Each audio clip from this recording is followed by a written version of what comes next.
kasi nung mga kababayan natin nung nabuksan po itong usapin na ito kahapon, ibig sabihin daw po ba kung sa mga parmasya bibili, mas makakasigurado raw po sila na legit yung mga mabibili nilang gamot or peke, or may mga risk pa rin kahit papaano po, Sir Robert?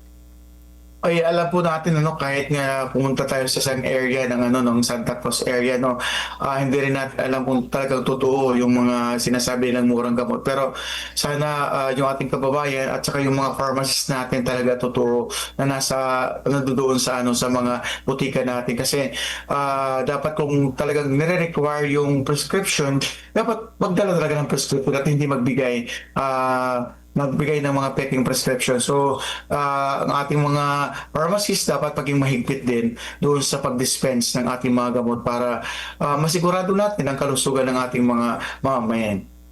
Okay po. So marahil sa ding dahilan po sa pagdami po nitong mga malalakas ang loob na nagbebenta po ng mga peking gamot po, Sir Robert, ay dahil po wala po tayong matibay po kasi tama po na batas para sila po ay matakot at maharap po sa mga mabibigat po na kaso, sir.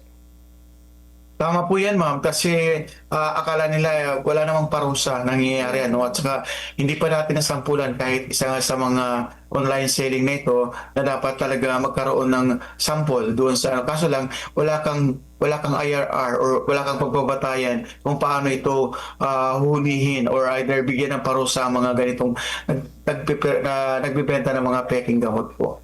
Okay po. Pero hindi ba parang sumasalamin din po ito, Sir Robert, doon sa talagang kakulangan po ng healthcare system sa ating bansa? Kasi kung meron po siguro tayong maayos na healthcare system at may access sa libreng lihitimong gamot yung mga kababayan natin, for sure ay ayun po, tama, wala naman po mapipilitan na bumili po rito sa mga, yun po, obvious na mura pong mga gamot. Tama po yan, ma'am. Ano? Sige, kasi dito sa ating healthcare system talaga walang nandiyan yung FDA pero hanggang doon lang sila yung kanilang function ano pero dapat dahil nga devolve yung ating healthcare system sana maibalik sa magkaroon ng renationalization para doon sa kautusan ng DOH sa central office hanggang sa baba sana yan. Ang problema natin sa monitoring kasi dahil devolve yung ating healthcare system yung mga LGUs, yung mga region hindi na po na-follow up or na-monitor dahil may kanya-kanya na silang mga tawag nito, may mga kanya-kanyang isang boss, yung mga governor na po yan.